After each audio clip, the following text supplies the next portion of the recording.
हाँ तो प्यारे बच्चे कैसे हैं? आशा करते हैं जो आप लोग प्रसन्न होंगे, स्वस्थ होंगे, आनंद होंगे। चलिए सबको अनिल सर का प्यार भरा नमस्कार, आशीर्वाद।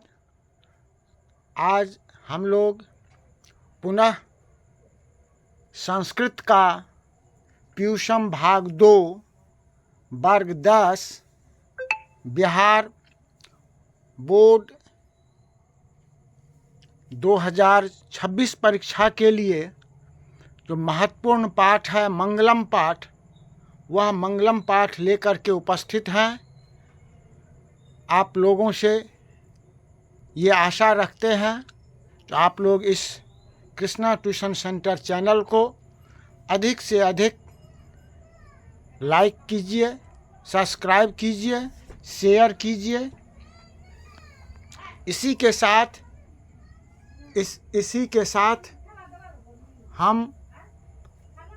साथ हम लोग आज पढ़ेंगे मंगलम पाठ।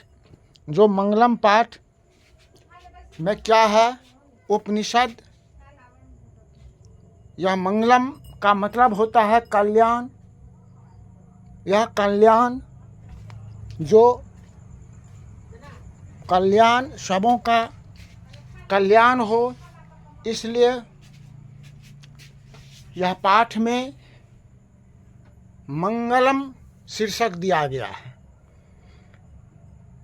यह उपनिषद से लिया गया है, तो है उपनिषदः वैदिक वाङ्मयस् अंतिम भागे दर्शन शास्त्रस्। यह उपनिषदः वैदिक वाङ्मयस् अंतिम भागे, उपनिषद साहित्य के अंतिम भाग में दर्शन शास्त्र सिद्धांतान प्रकटयन्ति। यह दर्शन शास्त्र के सिद्धांत को प्रकट करता है और इसमें परमात्मा के महिमा, परमात्मना महिमा प्रधानतया गीयते।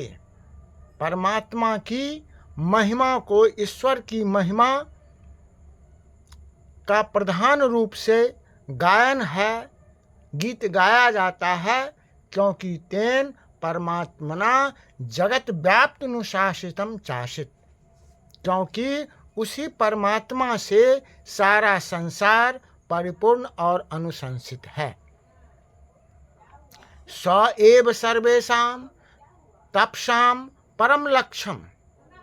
सबों की तपस्या का लक्ष्य ईश्वर की प्राप्ति करना ही है। इसलिए अस्मिन् पाठे परमात्परा उपनिषदा पद्यात्मका पंचमंत्रा संकलिता सन्ति। इस पाठ में उस परमात्मा की प्राप्ति के लिए, जिनके द्वारा यह संसार अनुशंसित है, उन परमात्मा की प्राप्ति के लिए उपनिषद के 5 मंत्र श्लोक के रूप में, पद्य के रूप में संकलित है। तो आज हम लोग जो मंगलम पाठ पढ़ रहे हैं, यह जो उपनिषद से लिया गया है उसके बारे में आज देखें। अब है ये 5 मंत्र क्या है? 5 मंत्र के बारे में पढ़ेंगे। तो पहला मंत्र क्या है? पहला मंत्र है हिरण्यमयेन पात्रेण सतस्या पीहितं मुखं तत्त्वं पुषन् पावृणो सत्य धर्माय दृष्टिये। हिरण्यमयेन पात्रेण सतस्या पीहितं मुखं तत्त्वं पुषन् पावृणो सत्य धर्माय दृष्टिये। कहा गया है, हे प्रभु, हे ईश्वर। पुषण मतलब सूर्य, ये सूर्य भगवान से प्रार्थना किया गया है, जो हे प्रभु सत्य का मुख स्वर्ण पात्र जैसे, स्वर्ण जैसा आवरण से ढका हुआ है। हिरण्यमयेन पात्रेण सतस्या पीहितं मुखम। अपहितम मतलब ढका हुआ है। किससे? हिरण्मय पात्र से सतस्या सत्य का मुख नहीं तत्वं पुषन् पावृणु सत्य धर्माय दृष्टिये। अपावृणु मतलब आवरण को खोल दें, हटा दें, किसके लिए? सत्य धर्माय, सत्य धर्म की प्राप्ति के लिए। कहा गया हे ईश्वर, सत्य का मुख स्वर्ण पात्र जैसे आवरण से ढका हुआ है, सत्य धर्म की प्राप्ति के लिए उस आवरण को खोल दें, हटा दें। ठीक है। अगला मंत्र है, अगला है क्या कहा गया है? जो जैसे ये है जो हिरण्मय पात्र, ये देखें। अगला है जो कठोपनिषद से लिया गया है, ये जो हिरण्मय पात्रेण सतस्या पीहितम मुखम तत्वं पुषन् पावृणु सत्य धर्माय दृष्टिये, ये ईशावास्योपनिषद से लिया गया है। कहाँ से लिया गया है? ईशावास्योपनिषद से। दूसरा मंत्र जो है यह कठोपनिषद से लिया गया है। कहा गया है अनोरनियान महतो मह्यान आत्मस्य जंतोर निहतो गुहायाम तम क्रतुः पश्यति बीत शोको तम क्रतुः पश्यति बीत शोको धातु प्रसादान महिमात्मनः। नहीं, अर्थात क्या? जो आत्मा के रहस्य के बारे में, आत्मा के बारे में बताया गया है कठोपनिषद में। महर्षि वाल्मीकि जो इनके रचनाकार हैं, उपनिषद के रचनाकार महर्षि वाल्मीकि हैं, उन्होंने बताए हैं, महर्षि वाल्मीकि आत्मा के रहस्य के बारे में, आत्मा के बारे में बताते हुए कहे हैं। क्या कहे? तो आत्मा, मनुष्य आत्मा जो है वह अणु से भी सूक्ष्म है, अणु से भी सूक्ष्म। अनोरनियान महतो मह्यान, अनोरनियान महतो मह्यान आत्मस्य जंतोर निहतो गुहायाम तम क्रतो पश्यति बीत शोको धातु प्रसादान महिमात्मनः। जो आत्मा अणु से भी सूक्ष्म और महान से महान है। नहीं, यह आत्मा मनुष्य के हृदय रूपी गुफा में अवस्थित रहता है, विद्यमान रहता है। इसे कौन देख सकता है? तम क्रतु पश्यति बीत शोको, इसे वही देख सकता है, वही विद्वान जान सकता है इस रहस्य को जो बीत शोक है। अर्थात बीत शोक किसे कहा गया? जो इस सांसारिक मोह माया से परे है, जो सांसारिक मोह माया को त्याग करके अपने आप को ईश्वर के भक्ति में, ईश्वर के चरण में अपने आप को समर्पित कर दिए हैं। नहीं, ऐसे ज्ञानी, ऐसे महान लोग, ऐसे विद्वान ही शोक रहित कहलाते हैं, और ऐसे शोक रहित ही उस आत्मा के रहस्य को जान सकता है। नहीं, उस आत्मा को देख सकता है, लेकिन उच्छी बुद्धि वाले इसको नहीं समझ सकता है, नहीं जान सकता है, क्योंकि विद्वान शोक रहित होकर उस श्रेष्ठ परमात्मा, उस श्रेष्ठ आत्मा को ही देखता है। अगला है सत्य के बारे में कहा गया है, सत्यमेव जयते। अगला क्या है? सत्य के बारे में कहा गया है, सत्यमेव जयते नानृतम सत्येन पान्था विततो देवयानः येन क्रमतस्युहाप्त कामा यत्र तत् सत्यस्य परम निधानम। क्या कहा गया है? जो सत्य के बारे में, नहीं, यह मुंडकोपनिषद से लिया गया है। ये पूछता है, ये परीक्षा में पूछा जाता है ऐसा, जो सत्य के बारे में किस उपनिषद में चर्चा की गई है। नहीं, आत्मा के रहस्य के बारे में किस उपनिषद में बताया गया है। तो ये सब याद रखना पड़ेगा। जो यह आत्मा के रहस्य के बारे में जो कठोपनिषद में बताया गया है, यह सत्य के बारे में मुंडकोपनिषद के बारे मुंडकोपनिषद से लिया गया है। इसमें महर्षि वाल्मीकि कहते हैं, सत्यमेव जयते नानृतम सत्येन पान्था विततो देव्यानः येन क्रमण तस्योहाप्त कामा यत्र तत् सत्यस्य परम निधानम। सत्यमेव जयते, सत्य की ही जीत होती है। नानृतम, नौ जोर और नृतम, अर्थात झूठ की नहीं और सत्य का नहीं। किसकी जय होती है? सत्य की जय होती है, सत्य की जीत होती है और सत्य का नहीं। सत्यमेव जयते नानृतम, सत्य की जीत होती है और सत्य का नहीं।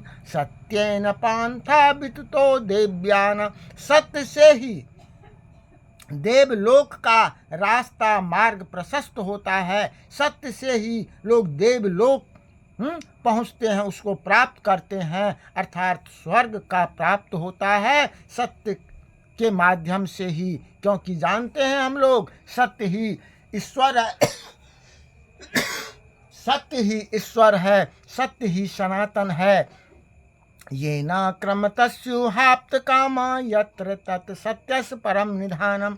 जितने ऋषिगण, ऋषि लोग हैं, ऋषि मुनि महात्मा देवलोक को प्राप्त करने के लिए उसी सत्य को प्राप्त किए हैं, उसी मार्ग से वहाँ पर पहुँचे हैं। कहाँ? तो स्वर्ग पहुँचे हैं, देवलोक पहुँचे हैं। यत्र तत्सत्यस्य परम निधानम, जहाँ सत्य का विशाल भंडार है, खजाना। निधानम मतलब नहीं, भंडार है, खजाना है। ठीक है, अगला श्लोक क्या है? अगले श्लोक जो कहा गया है, यथा नद्या संदमाना समुद्रे अस्तं गच्छन्ति नाम रूपै विहाय तथा विद्वान नाम रूपाद् विमुक्तः परात् परम पुरुषमुपेति दिव्यम। क्या? यथा नद्यः संदमाना समुद्रे अस्तं गच्छन्ति नाम रूपै विहाय तथा विद्वान नाम रूपाद् विमुक्तः परात् परम पुरुषमुपेति दिव्यम। जिस प्रकार नदियाँ बहती हुई अपने उद्गम बिंदु से निकलकर बहती हुई अपने नाम और रूप को त्याग कर छोड़कर समुद्र में मिल जाती है, उसी प्रकार जो महान लोग होते हैं, जो ज्ञानी लोग होते हैं, जो विद्वान होते हैं, वे अपने नाम को, रूप को, अहम को त्याग कर परम पिता परमेश्वर अर्थात दिव्य पुरुष उस ब्रह्म में को प्राप्त कर लेते हैं। नहीं, इसीलिए कहा गया है क्या? जिस प्रकार नदियाँ यथा नद्या संदमाना समुद्रे अस्तं गच्छन्ति नाम रूपै विहाय तथा विद्वान नाम रूपाद् विमुक्तः परात् परम पुरुषमुपेति दिव्यम। ठीक है, जिस प्रकार नदियाँ बहती हुई समुद्र में अपने नाम और रूप को त्याग कर समुद्र में मिल जाती है, वैसे ज्ञानी लोग, वैसे विद्वान लोग या महान लोग अपने नाम, रूप और अहं को त्याग कर परम ब्रह्म को प्राप्त कर लेते हैं। अगला क्या है? अगला श्लोक जो श्वेताश्वरोपनिषद से लिया गया है। कहाँ से लिया गया है? श्वेताश्वरोपनिषद से लिया गया है। का वेदाहमेतं पुरुषं महात्मनं आदित्यवर्णः तं सप्रस्तात् तमेव विदित्वाति मृत्युमेति नान्यः पान्था विद्यते अनाय। यहाँ पर महर्षि वाल्मीकि कहते हैं, श्वेताश्वरोपनिषद में बताए हैं कि ज्ञानी लोग जो होता है वह सूर्य के प्रकाश की तरह होता है, सूर्य के समान होता है, और अज्ञानी जो होता है वह अंधकार के समान होता है। इस मंत्र के माध्यम से, इस श्लोक के माध्यम से महर्षि वाल्मीकि जी महर्षि वेद व्यास जी नहीं, ये ज्ञानी और अज्ञानी के बारे में अंतर बताते हैं। कहा जो ज्ञानी लोग जो होता है महर्षि वेद व्यास बताए हैं, जो ज्ञानी लोग जो होते हैं वह सूर्य की तरह होता है और अज्ञानी लोग जो होता है वह अंधकार स्वरूप होता है। इसीलिए कहें वेदा में तम पुरुषम महात्मनम आदित्य वर्णा तम सप्रस्तात्, मुझे ही महान पुरुष परमात्मा जानो जो प्रकाश के स्वरूप में अंधकार के आगे है।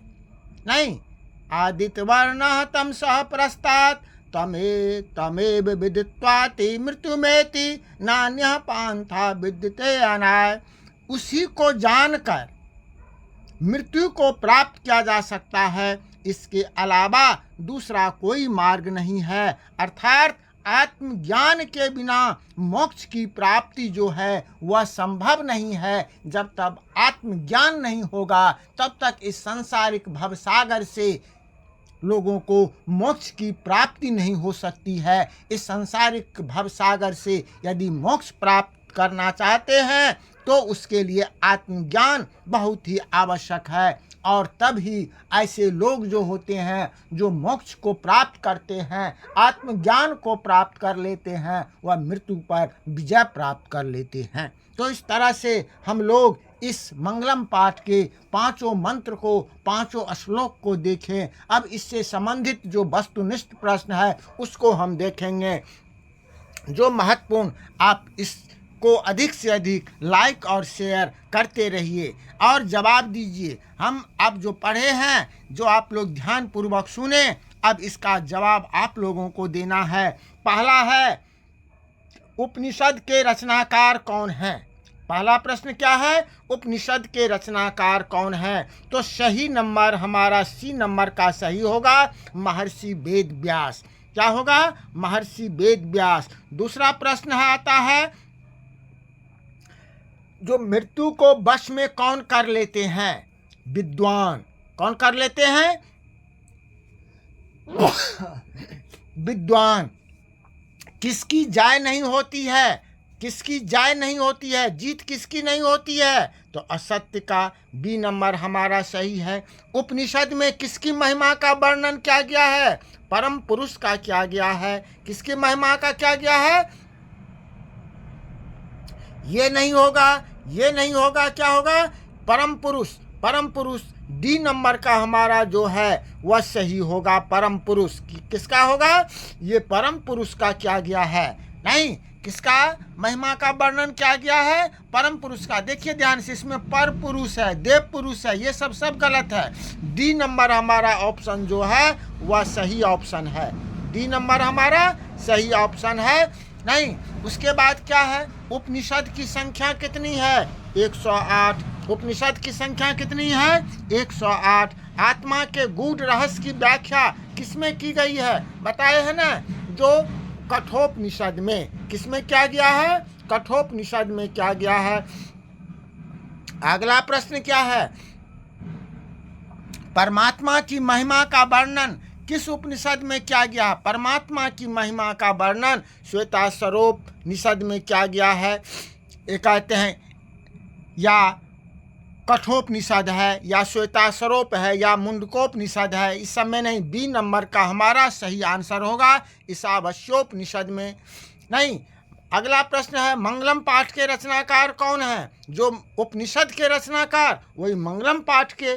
तो सी नंबर का क्या है? महर्षि वेद व्यास। क्या होगा? महर्षि वेद व्यास। मंगलम पाठ में कितने मंत्र हैं? तो 5 मंत्र हैं। मंगलम पाठ में कितने मंत्र हैं? 5 मंत्र हैं। अगला प्रश्न है, अणु से भी छोटा क्या है? आत्मा है। बहती नदियाँ कहाँ मिल जाती है? समुद्र में। जंतु के हृदय रूपी गुफा में क्या अवस्थित रहता है? बोलिए जल्दी से, क्या बोले? जल्दी बोलिए। जंतु के हृदय रूपी, यही तत्व या आत्मा कहिए या तत्व कहिए, ये ए नंबर का सही है, बिल्कुल सही जवाब है। अगला क्या है? आप लोगों को जवाब देना है, ये लास्ट क्वेश्चन है। क्या है? बताइए, ब्रह्म को प्राप्त करने के विषय में किस उपनिषद में बताया गया है? किस उपनिषद में? हाँ, यथा नद्या वाला जो चौथा है, मुंडकोपनिषद में। बिल्कुल सही। चलिए, अब इस तरह से महत्वपूर्ण ऑब्जेक्टिव देख लिए। अब हम लोग सब्जेक्टिव दो अंक का जो है ये क्वेश्चन, जो सब्जेक्टिव क्वेश्चन पूछता है लघुत्तरीय प्रश्न, उसको देखेंगे। नहीं तो पहला क्वेश्चन क्या है, उपनिषद का स्वरूप क्या है। उपनिषद का स्वरूप क्या है, इस मंगलम पाठ के आधार पर बतावें, है ना। तो क्या है, उपनिषद वैदिक वांग्मय का अभिन्न अंग है। इसमें दर्शन शास्त्र सिद्धांत को प्रतिपादित किया गया है। सर्वत्र परम पुरुष परमात्मा का गुणगान किया गया है। परमात्मा के द्वारा ही यह संसार व्याप्त है, अनुशंसित है। सत्य की पराकाष्ठा ही ईश्वर का मूर्त रूप है। ईश्वर ही सभी तपस्याओं का परम लक्ष्य है। ठीक है। अगला है प्रश्न, आत्मा का स्वरूप क्या है, पाठ के आधार पर बताएं। क्या बताए हैं, यह आत्मा का स्वरूप, आत्मा के बारे में कठोपनिषद से लिया गया है। तो लिखेंगे, कठोपनिषद में आत्मा का स्वरूप बड़ा ही अपूर्व विश्लेषण किया गया है, वर्णन किया गया है। आत्मा मनुष्य के हृदय रूपी गुफा में अवस्थित है। यह अणु से भी सूक्ष्म है और महान से महान है। इसका रहस्य समझने वाला सत्य का अन्वेषण करता है, नहीं सत्य को जानता है, जो सत्य पर चलता है, क्योंकि यह शोक रहित आत्मा शोक रहित होता है। अगला तीसरा प्रश्न है, जो मंगलम पाठ के बारे में 5 वाक्यों में वर्णन करें, 5 वाक्य में परिचय दें। तो क्या लिखेंगे, मंगलम इस पाठ में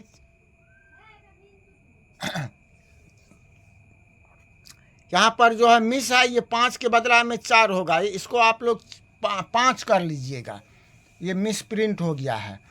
यहाँ पर ये जो है मिस प्रिंट है, इसको 5 कर लीजिएगा, है ना। इसको जो है 5 कीजिएगा। 5 मंत्र है, ईशावास्योप, कठोपनिषद, मुंडकोपनिषद और श्वेताश्वरोपनिषद नामक उपनिषद से यह 5 मंत्र लिया गया है।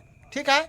तो इस पाठ में 5 मंत्र क्रमशः ईशावास्योप, कठोपनिषद, मुंडकोपनिषद, श्वेताश्वरोपनिषद नामक उपनिषद से विशुद्ध आध्यात्मिक ग्रंथों के रूप में उपनिषद का महत्व है। इसे पढ़ने से परम सत्ता के प्राप्त के प्रति श्रद्धा उत्पन्न होती है, सत्य के अन्वेषण की प्रवृत्ति होती है तथा आध्यात्मिक खोज की उत्सुकता होती है। इसके बाद ये चौथा प्रश्न, संसार, महान लोग इस संसार रूपी सागर को कैसे पार करते हैं बताए हैं। अब ये पढ़ाते समय जो श्वेताश्वरोपनिषद में ज्ञानी लोग और अज्ञानी लोगों में अंतर स्पष्ट करते हुए महर्षि वेदव्यास कहते हैं कि अज्ञानी लोग अंधकार स्वरूप, ज्ञानी लोग प्रकाश स्वरूप हैं। महान लोग इसे ही समझकर मृत्यु को पार कर जाते हैं, क्योंकि संसार रूपी सागर को पार करने का इससे कोई दूसरा अलग रास्ता नहीं है। अंतिम में विद्वान पुरुष ब्रह्म को किस प्रकार प्राप्त करता है, यह क्वेश्चन है। तो मुंडकोपनिषद में महर्षि वेदव्यास बताए हैं, जो जिस प्रकार नदियाँ बहती हुई अपने नाम और रूप को अर्थात व्यक्तित्व को त्याग कर समुद्र में मिल जाती है, उसी प्रकार महान पुरुष अपने नाम रूप अहम को त्याग कर ब्रह्म को प्राप्त कर लेता है। ठीक है। तो इस तरह से आज हम लोग इसमें ये 5 प्रश्न को देखे हैं। तो इस तरह से आज मंगलम पाठ हम लोग पुनः आज हम लोग पढ़ चुके हैं। अगले दिन पुनः फिर दूसरे चैप्टर लेकर के प्यूषम भाग 2 का जो दूसरा चैप्टर है, पाठ है, वह लेकर के उपस्थित होंगे। आप लोग इससे आसानी से आशा करते हैं कि समझ गए होंगे। इसको जो अच्छा से कंप्लीट कर लीजिएगा, पूरा कर लीजिएगा, ताकि परीक्षा में एक भी क्वेश्चन छूट ना पावे। और इस चैनल को अधिक से अधिक लाइक शेयर कीजिएगा। तब तक के लिए आप सबों को बहुत बहुत